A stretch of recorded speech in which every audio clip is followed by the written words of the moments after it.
একটা শব্দকে নাউন তৈরি, ভার্ব তৈরি, অ্যাডজেক্টিভ তৈরি, এই যে পার্টস অফ স্পিচ এর ব্যবহার, এগুলো পরীক্ষায় কিন্তু একটা থাকবে, যে ক্লাসে পড়ো না কেন। বুঝা গেল? 1-2 নম্বর কিন্তু দেবে, কিন্তু এগুলো গতবার আসেনি মানে এবার এটা আসবেই, বেশি করে করতে হবে এইগুলোকে। তো চলো দেখি আমরা কি আছে। স্টুডেন্ট আর্ক লজিক্যালি বলেছে, আর্ক এ কি করতে হবে? নাউন। আর্ক এর নাউন ফর্ম কি হবে? এটাকে নাউন তৈরি করতে হবে। কে পারবে?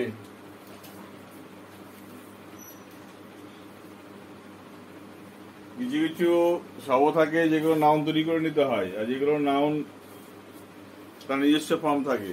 তাহলে আর্গ এর নাউন ফর্ম হবে আর্গুমেন্ট। শুনিস নি আর্গুমেন্ট কখনো? মানে পেটে আসছে, মুখে আসছে না, তাহলে পেটে গিয়ে মারতে হবে দুম করে একটা। কি করতে হবে? এটাকে কি বললাম আমরা? আর্গুমেন্ট। কি করবো এটা? আর্গুমেন্ট। এখানে যে আমরা আর্গুমেন্টটা করে নিলাম, বুঝে গেলাম ARGUMENT, নাউন তো হয়ে গেল, বাক্য হয়ে যাবে। স্টুডেন্ট আর্গুমেন্ট লজিক্যালি হবে, এটাও নাউন, এটা নাউন। তাহলে ভার্ব গেল কোথায় বাক্যের মধ্যে? যখন এরকম পরিস্থিতি তৈরি হবে, the student are argument logically, ছাত্ররা হয় আর্গুমেন্ট, মানে লজিক্যালি মানে আর্গুমেন্ট কথা অর্থ হলো তর্ক বিতর্ক করা বা কোনো যুক্তিসম্মত দিয়ে কোনো কিছু দেখানো বা বোঝানো, ঠিক আছে?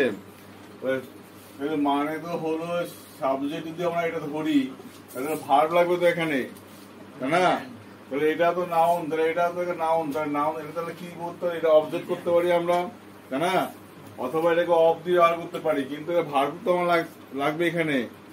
যখন দেখবো কোনো ভার্বকে বলেছে নাউন করতে, এই জায়গায় মাথায় রাখতে হবে, কোনো ভার্বকে নাউন করতে দিলে তখন প্রধান কাজ হলো এই যে ভার্বটা নাউন করতে দিলে, সেই ভার্বটা যখন নাউন হয়ে যাচ্ছে নিজেই, তখন তোমার তার আগে লিখতে হবে একটা মেক, মেক্স, মেড। কি লিখতে হবে? পাস্ট টেন্সে ছিল বাক্যটা, তাহলে স্টুডেন্ট মেড অ্যান আর্গুমেন্ট। কি লিখবো? Student made an argument logically. কি বললাম এই জায়গাটায়? যে ভার্বকে নাউন করতে দেবে, তাহলে নাউন করতে দিলে সেই ভার্ব তো নাউন হয়ে গেল। নাউন যে হয়ে গেল, বাক্য হয়ে গেল কি ভার্ব শূন্য। ভার্ব শূন্য কোনো বাক্য হতে পারে? কখনো হতে পারে না। তখন সেই ভার্বের কাজ, দায়িত্ব কে করবে? মেড, মেক্স, মেক এসে পূর্ণ করবে, কারণ এগুলোকে বলা হয় পজিটিভ ভার্ব, ঠিক আছে? এরা কি করে? অন্যান্য ভার্বের ঘাটতি এরা পূরণ করে দেয়। বোঝা গেল কি বললাম?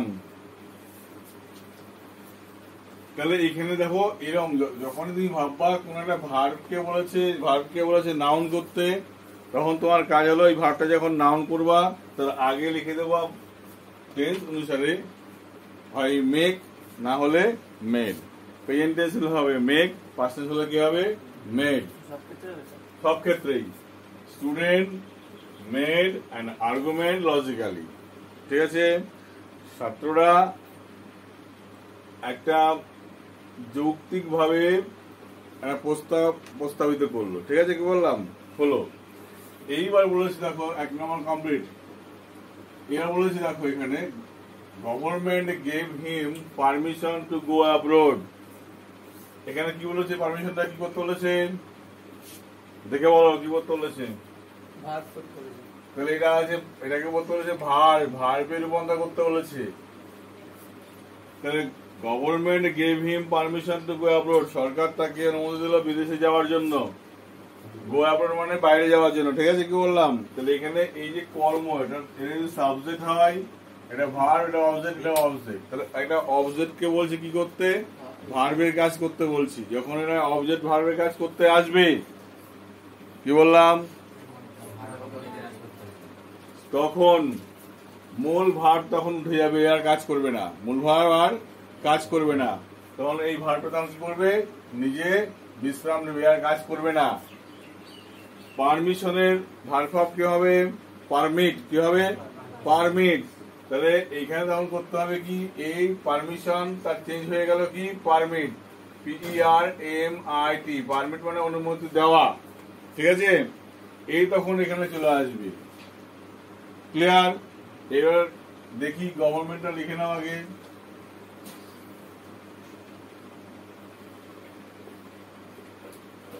পারমিট, PERMIT,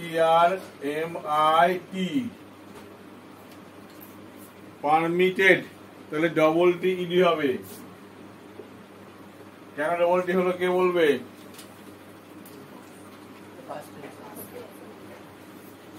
পাস্ট টেন্স থাক আর ভার্ব টেন্স থাক, প্রশ্ন নাই। যখন দেখলাম এই পারমিট লাস্টে আছে কনসোনেন্ট, কনসোনেন্টের আগে আছে ভাওয়েল, এরকম থাকলে তখন যখন এটা আইএনজি বা ইডি করতাম কি করতে হয়, এটা ডবল হয়ে যায়, তাহলে তখন কি হবে এটাকে ডবল। কেমন ছিল? এরকম ছিল না? করণী সিইউটি কাট যখন করেছো, cutting CU double T ING করণী কেন করেছো?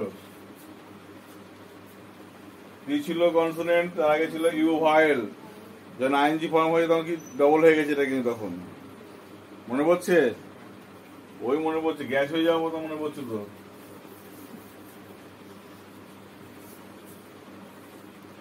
তাহলে দ্য গভর্নমেন্ট পারমিটেড, কাকে পারমিট করলো? হিম, তাহলে কর্মের জায়গায় হিমটা বসে গেল। এবার যা আছে লিখে দাও, two go abroad, two go abroad, ABROAD। তাহলে সরকার তাকে অনুমতি দিয়েছিল বাইরে যেতে, মনে থাকবে?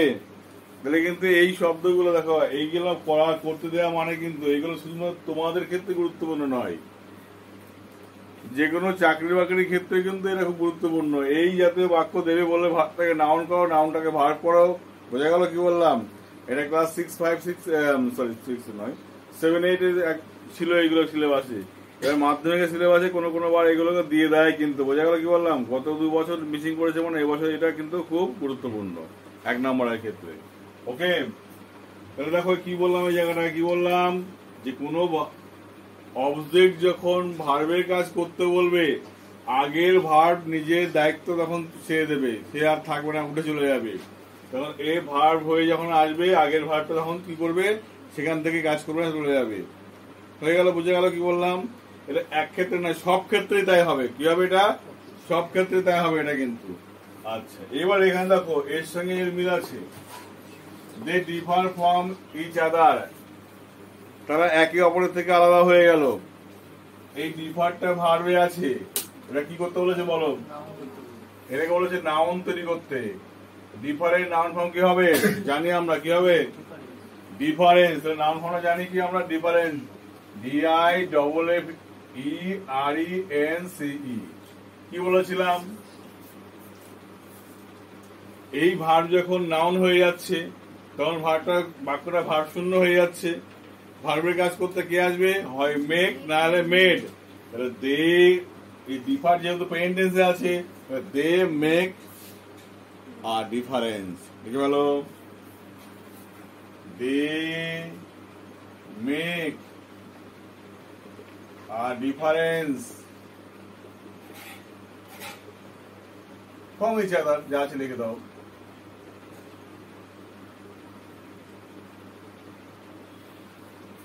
ব্যাপারটা কিন্তু খুব গুরুত্বপূর্ণ এবং জটিল মনে হলেও খুব সহজ কিন্তু এগুলো। তারা একটা নিজেদের মধ্যে পার্থক্য তৈরি করলো, তারা নিজেরা আলাদা হয়ে গেল, তারা নিজেদের মধ্যে পার্থক্য তৈরি করলো। পার্থক্য তৈরি করলো কি হলে কি হবে? বাক্য তো মানে একই হচ্ছে, বুঝে গেল? বাক্যের অর্থে কোনো পরিবর্তন করা যাবে না। ক্লিয়ার? তাহলে এইখানে কি শিখলাম? এখানে আমাকে কে বলবে কে শিখলাম? এই দুটোর মধ্যে কে শিখলাম? কে কি শিখলাম? এখানে শিখলামটা কি? চেঁচিয়ে বলো আমাকে, কি শিখলাম? আরে এখান থেকে আমরা কি জিনিস শিখলাম? কি শিখলামটা কি শিখলাম?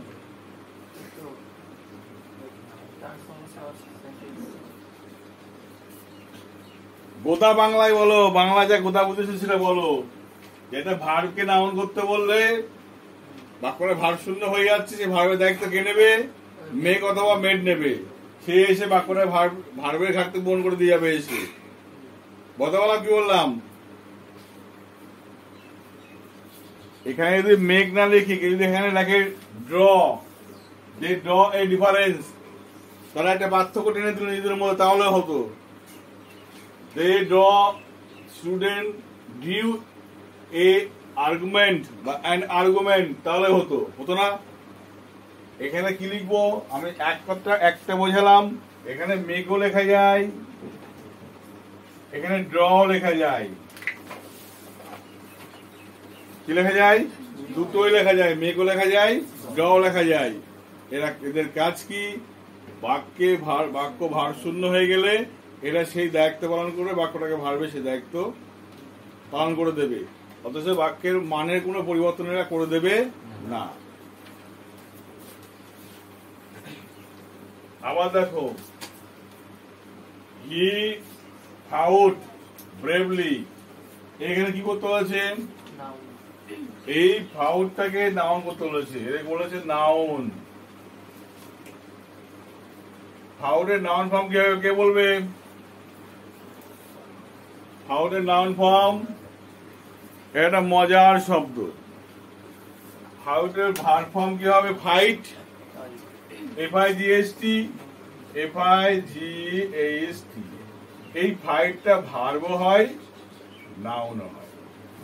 মনে থাকবে, ফাইটটা কি হয়? ভার্বও হয়, নাউনও হয়।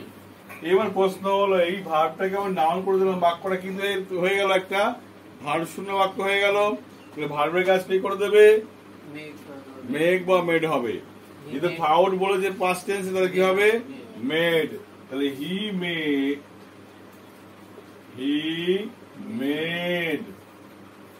a fight bravely. He made a fight bravely. He drew a fight bravely. যদি ডিউ করতো তাহলে হতো। মনে থাকবে কি বললাম? এই মেড বাদ থেকে যদি ডিউ করতো, DREW, তাহলে হতো। ঠিক আছে, কি বললাম? তাহলে হতো। তাহলে কিন্তু মনে হচ্ছে যে বাক্যগুলো একটু টাফ নয়। এইগুলো, এই শব্দগুলোর এই ব্যবহারগুলো, মানে একটা শব্দ শিখতে হবে কটা শব্দ? একটা। তার 5 রকম ব্যবহার জানতে পারলে তাহলে তুমি ইংরেজি শিখতে পারলে, নাহলে তুমি পারবে না, জীবনে পারবে না। টেন্সের কবজ করে হাতে, পায়ে, গলায়, মাদুলি পায়ে কালো সুতো বলেছিস না? হ্যাঁ, কালো সুতো গলায় দিয়ে অমুক দিলে কাজ করলেও কাজ হবে না। কারণ একটা শব্দকে জানতে হবে, তার 5 রকম ব্যবহার জানতে হবে। নাউনের ব্যবহার, ভার্বের ব্যবহার, অ্যাডজেক্টিভের ব্যবহার এবং অ্যাডভার্বের ব্যবহার জানতে হবে একটা শব্দে। এই 5টা যে করতে পারবে তার ইংরেজি শিক্ষা কমপ্লিট হবে। যে পারবে না, সারা জীবন শিখে গেলেও তার কাজ শিখতে পারবে না। ঠিক আছে? সে মা সরস্বতী 1000 পাওয়ারের লাইট দিয়ে 10টা পাওয়ারে দিয়ে একবারে তুমি ভস্ম হয়ে যাওয়া, ঠিক আছে, শিখতে তুমি পারবা না। अरे भैया ये डायलॉग नहीं, ये हकीकत है। ठीक है? He gave me a prompt action. देखो, he gave me a prompt answer. Action না, answer. প্রশ্ন হলো এরা কি করতে বলেছে? অ্যান্সার কে?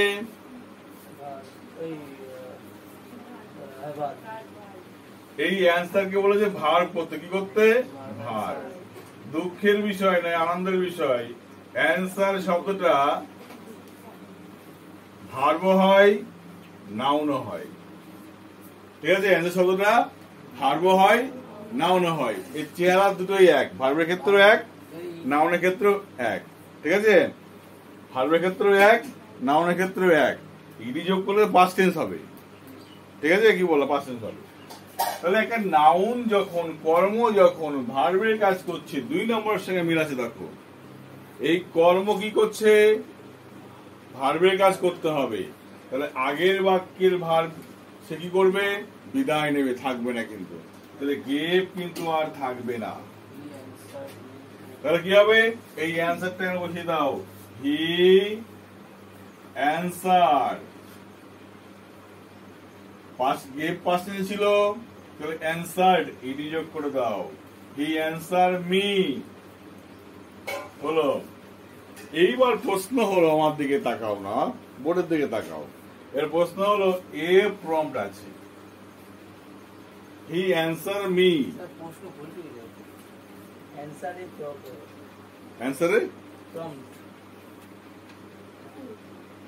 অ্যান্সারে প্রম্পট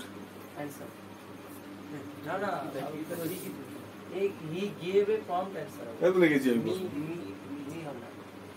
ও মি হয়নি, মি নেই, দিলাম না মি, অসুবিধা নাই। আছে নাই, আমার প্রয়োজন নাই, তাহলে এখানে নেই। প্রশ্ন হলো এবার এ প্রম্পট, ভালো করে দেখো, এ প্রম্পট, তাহলে এখানে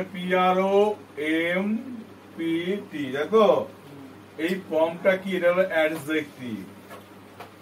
কোন বাক্যে অ্যাডজেক্টিভ একা একা বসে না, একা একা বসতে পারে না।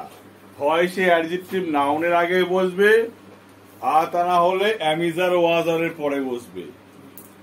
Coated the answer.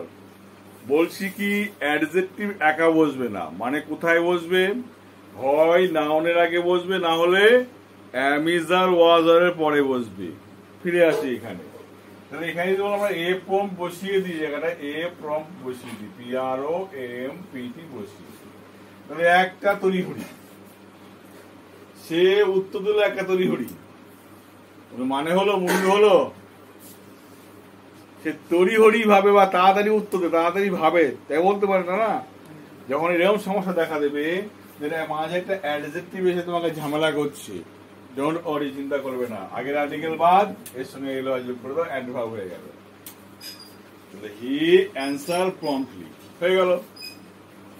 ঠিক আছে, অ্যাডজেক্টিভ যদি এরকম চলে আসে, তুমি মাথায় রাখবে ওই অ্যাডজেক্টিভটাকে হয় নাউনের আগে তোমার ব্যবহার করতে হবে, তা না হলে am, is, are, was, are, has, are, been, being, being এরপরে ব্যবহার করতে হবে। এই জায়গাতে তুমি যদি না পাও, কোনো দরকার নেই, এলওয়াই যুক্ত করে দেবো, তোমার সমস্যার সমাধান হয়ে গেল। ঠিক আছে, কি বললাম? তাহলে অ্যাডজেক্টিভ একা পড়েছিল, তুমি কি করবা খুঁজে পাওনি, তুমি এলওয়াই যোগ করে দেবো, অ্যাডভার্ব হয়ে গেল। তাহলে এখানে pronoun, subject, verb, adverb. Adverb ভার্বের আগে পরে বসে, মনে থাকবে কি বললাম? অ্যাডভার্বের স্থান কোথায়? ভার্বের আগে পরে বসা। যদি বলতাম হি প্রম্পটলি অ্যান্সার, তাহলেও হতো। যদি বলতাম হি অ্যান্সার প্রম্পটলি, তাহলেও হতো। ঠিক আছে, কি বললাম? তাহলে তোমাকে কি করতে হবে? শব্দের আগে ওয়েট বুঝতে হবে, সেই ওয়েট বুঝে শব্দের কাজ করতে হবে, চলো পরের পাঁচটা আবার দেখবো।